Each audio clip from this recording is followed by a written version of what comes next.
Vegeta? If you don't mind me asking, what are we in for? You ever watch Power Rangers? No, Ninja Turtles? no, Sailor Moon? no, Beetleborgs? no, VR Troopers? no, Samurai Cyber Squad? no. Tattooed teenage alien fighters from Beverly Hills? Oh yeah! God damn it!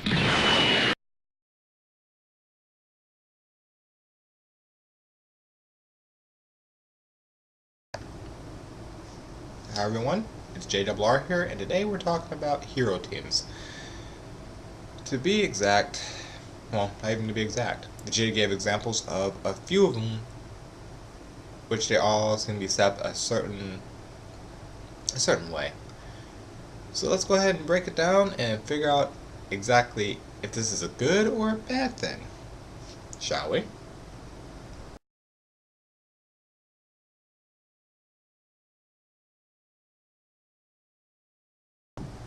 Your hero teams are composed of multiple stereotypes that come together for the greater good. Usually they're compiled of 3 to 5 members, and they often, I don't know where it is, and in often cases the hero is always the top dog. Not because they have charisma or they can lead, no. It's usually the leader can beat their entire team by themselves. The leader themselves can beat their entire team. I know people are thinking, well, that's not true. Actually, it pretty much is. I mean, if you take the leader and put him off against any member of his team one-on-one, by default, the leader's going to win. You already know this. It's a given. It's one of those things that it has to happen. Short of Naruto. But then again, any ninja that wears orange doesn't exactly have my vote of confidence. Just putting it out there. So, with that being said, what are the stereotypes that usually make a team? Well, you got your combat type. This is one that actually studies martial arts, actually has been in fights outside of whatever they're doing, things of that nature. That's the combat type. The second type happens to be the jock, which is usually the leader. The next one is an intellectual, aka the brainy one. Duh. The one after that is usually morale. And then the fifth one is a racial well, usually it's a racial stereotype. And I say usually because sometimes they go with a racial stereotype instead, which is fine. That slot, the fifth slot, is usually just for that, just to cover it. I know people are already saying that's not the case. What about the 3-person teams? Well, I never said you can't mix them together. Never said that. I'm just giving you a basic example of a 5-person team. Let's see, anything else to annotate right off the bat on composition? No. Those are your basic stereotype setups. Like I said, you can mix them together. You can have like the combat stereotype being a racial stereotype at the same time. It's possible. It's highly possible. It happens a lot. You can mix them together, especially if your team is like 3.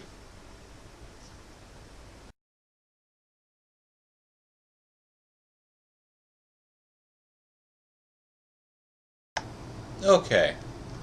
The 6th/4th Ranger mentality trope. Let me define exactly what this is. The 4th Ranger, or 6th Ranger, the 4th member, 6th Ranger. We'll say 6th Ranger, because that's the common. They're usually the person that embodies several of these stereotypes as one, and can often being the operative word, handle the entire team themselves. They're also loners, usually, and they were pretty much either hired, created, or whatnot to deal with that team specifically. So naturally they have an ability to be stronger, better, faster than the whole team, short of the leader who always finds a way to defeat them. Now, to identify exactly what this is, I've thought about it for a little bit, and I know which ones they are. I know who what people are the 4th Ranger or the 6th Ranger. But to give the example of this trope, I thought at first for Ninja Turtles. And I know most people are going to sit there and look at me and go, but that team's a team of 4. I noticed. But most average teams are 3 to 5, not 4. When you have 4, you've already applied the 4th member ratio, 4th member into the group. Now, for those of you who've seen Ninja Turtles, there's the live action version. I don't mean the movies, I mean the little television shows. There's a live action version and there's a cartoon version. In the cartoon, it's the 4 brothers. That's it, the 4 brothers. 1, 2, 3, 4. Done. Now, at that point in time, the 4th Ranger happened to be Raphael. But he's one of the brothers. He's part of the team. Yeah, but he's the one that embodies the 4th Ranger mentality. He embodies the whole thing. He's a loner, he does things on his own, and if he has to fight the rest of the team, he can usually fight everybody up to Leonardo. It's just how he is. But if you've seen the live action version, that when they were trying to make it more like the Power Rangers and whatnot, they added a 5th turtle, which is Venus, which is female. Don't you dare say what I think you're going to say. But the 5th person at that point was to round out the team. It was make it a solid 5-person team, which negated Raphael from 4th member status down to normal team status. Which of course you could see when you watch the show, it kind of, that's what it kind of did. It just kind of relegated him down to normal team status. This trope is usually held for ex-enemies and, like I said, people who were meant to fight the entire team. In the Dragon Ball example, Vegeta became the 4th/6th Ranger. Why? He fought the entire Z fighters. He fought them all. If he had to fight them all, he would have killed them all. But Nappa, who was weaker than him, took the whole team out. Nappa did it by himself. All the way up to Goku. And Goku showed up, things happened, boom. But Vegeta became the 4th member, or 6th Ranger, only because the simple fact of the situation, which is what happens most of the time for a 6th Ranger / 4th member. This is usually what happens. A situation will shift, and the ex-enemy will have to work with the team to accomplish an objective, or just to survive. But that's the trope. That is the trope of the 4th member / 6th Ranger. If you look through most of the old school shows, you can pretty much find them. Just think about it for a little bit. For those of you who watch Dragon Ball Z, I'll give you 2 good examples. Vegeta is one of them. And the other one happens to be a android. Female. I'll let you decide who that is, because you'll see it and go, oh, duh. For those of you who haven't watched Dragon Ball Z, for those of you who've seen Sailor Moon, we'll go the other way. For those of you who've seen Sailor Moon, the 6th member, well, whoo, yeah, the 6th member happened to be a group. They were known as the Outer Scouts. Yeah.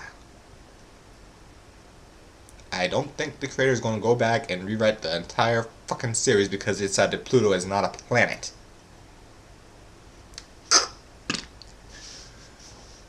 Those of you who've seen Power Rangers, you know the original Power Rangers.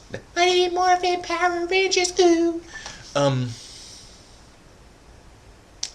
Yeah, that's about the theme song.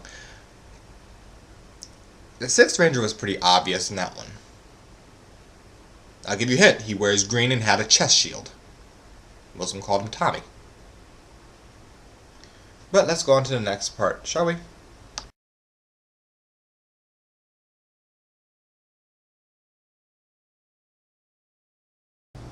Now, we're going to go to when they are off the clock.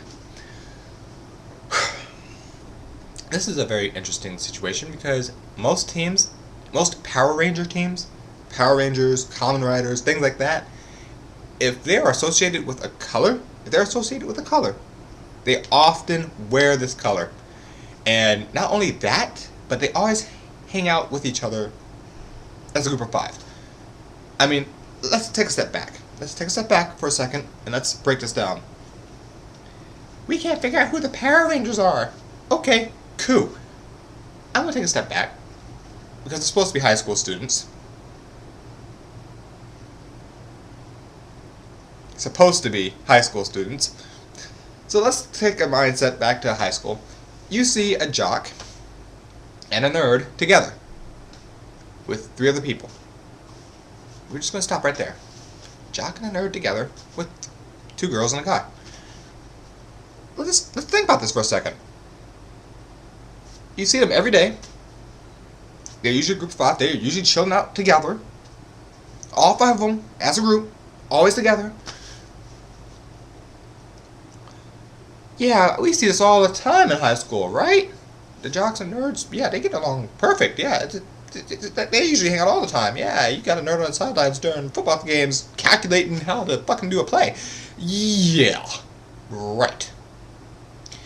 Now, on top of the everyday situation, on top of them being a group every day, offline, always walking around together, always teamed up, besides that, you got them all dressing in a similar color, not the same color, but they're always wearing a certain color. Like the Pink Ranger always wore pink. If she's walking around normally, she was wearing pink. The Yellow Ranger, if she was walking around by herself, or off the Power Ranger duty clock, she was always wearing yellow. Red Ranger was always wearing red.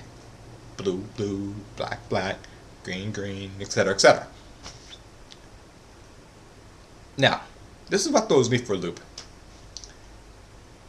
Initially in the Power Ranger series, if I remember correctly, the 6th Ranger, Tommy, figured this out. He saw a group of 5 who make no sense to be together as a group normally. They're walking around, all with their little colored shirts, and he just kind of like, okay, he broke it down. He's like, okay, well, let me try a theory. So he went after the one in pink, not to kill her, but, you know, try to get dates and whatnot, and of course, when things came up, guess what happened? It started showing. And he put it together, and it's like, duh.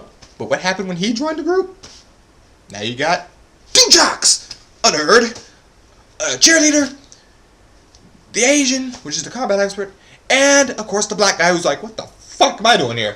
I mean, that is what it became. I mean, for anyone else who went to that high school, they probably looked at this and went,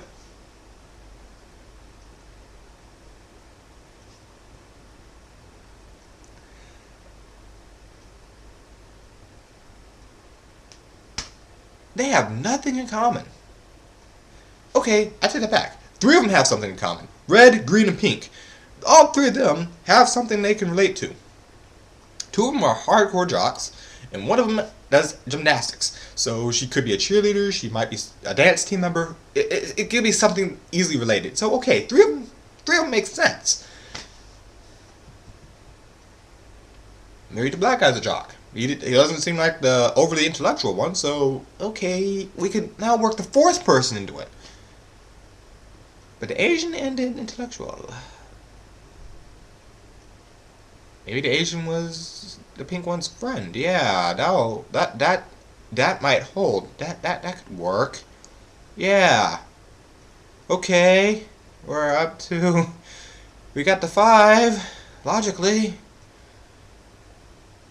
And I guess the nerd, Billy, I guess his name is, he's the friend of somebody? The friend of a friend counts? One thing that would really throw that out of the water would be, why is he wearing red every day? Every fucking day. Every fucking day I see him, he's wearing red. Every day. Every fucking day. It's red. One day I want to see him wear green. I mean, just something. What about St. Patrick's Day? Is the whole team going to be pinched besides Tommy? I don't know. It's one of those things you sit there and look at and go. And before you just sit there and go, oh, it's only the Power Rangers that do that. No. Sailor Moon was another good example. You got Sailor Moon, who is the leader, which most people consider an idiot, and clumsy, and slow. But she wound up being friends with, well, she was friends with Amy, which is the intellectual. Okay, let's stop there. Let's take a time out. she wound up being friends with Amy because Amy became a Sailor Scout. You see what happened? As the team started building up, she became friends with more members of the team because they happened to be in the same team. What the fuck? Bob? George? Susan? Cousin It? I don't know. Somebody throw a flag. And then when they walk around normally, what do you get? You get 5 girls, and at least 2 to 3 of them are in different school uniforms.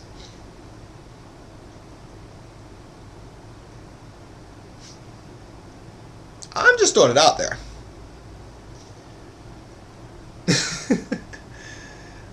The confusion of heroes in their off time.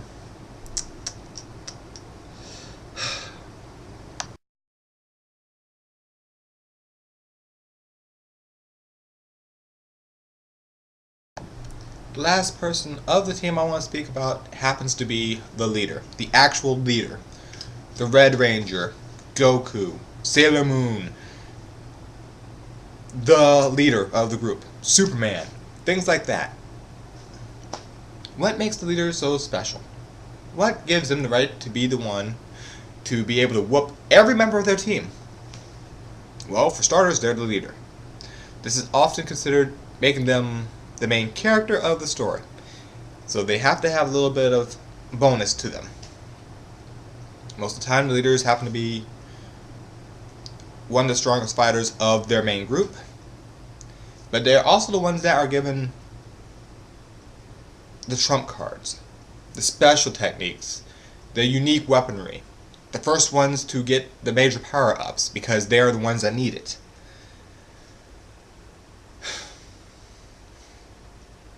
Now, when I bring it up like this, when I say it in such a way, it made me wonder, why would people want to be the leader? I mean, the technical job of the leader is to know what their team could do and apply it in the battlefield more appropriately. Now, don't get me wrong, many of the shows with teams, they will break off 1 or 2 episodes per member, to where that member itself is more important. It's where they're the focus. But, with major but, big but, no, I'm not going to put the old school Sir Mix-a-Lot thing on here. I like big. No, stop. Time, flag, thorn. Okay, stop. What I mean by this is heroes, well, the main person, the leader, what they put up with seems to be a lot more than the rest of the group. So most episodes do revolve around them developing. Because if you don't have a strong leader, everything else goes down the dirt. Now, this applies in many ways because either, 1, the team will sacrifice themselves, either at different points or at the same time, to protect the leader. In a big final battle, that's what they usually do. Many members will either sacrifice themselves at the same time or at different intervals where it's important. A good example would be Ranma 1/2, one of their movies. I think it's no, not Nihao My Cockpit, it's the other one. Big Trouble in Little China or something like that. Pretty much, the storyline for that was a group came up, kidnapped Akane, which happens to be Ranma's fiance, so Ranma goes out to try to save her, and gets owned. When he gets up, his team rises around him, like, okay, look, we're going to help you save her, because this is still, it's not exactly our friend to some of these people. She's not the friend, she was like a rival, but they're like, okay, let's just get her back, because he's obviously not going to let this rest. So they go out there, and he gets separated. He's a little more tenacious, so he gets separated from the group. So he's the first one that lands, and he goes after everybody. He's trying to save Akane by himself. So first boss shows up. Well, first member of their team, the enemy team, shows up. And he's a big guy. So Ranma's like, fuck! Why can't I be like an easy person I gotta fight first? So he's still running. And during the fight, a member of his team shows up out of nowhere. They just kind of pop up, and no, it was the old master who likes bombs. He's the first one that shows up. he gets in front of Rama and blows the fuck out of himself and that boss. He just takes it out. Rama's like, okay. So he goes to the next one. Happens to be a girl with loot. He's like, yeah, what the fuck ever. She gets him cords, does a little torture session, like makes him bleed and all this. And before she would kill him, and then she'd struck the cord, it went for his neck. Another member of his team shows up, breaks the cord. So she stands there, it's Shampoo. And Shampoo's like, Rama, you take that girl and get going. I got her. So they go into a fight. You don't know the situation at the end of that, you just know they're fighting. So Rama presses on. The next one happened to be like a team of a pair, like twins.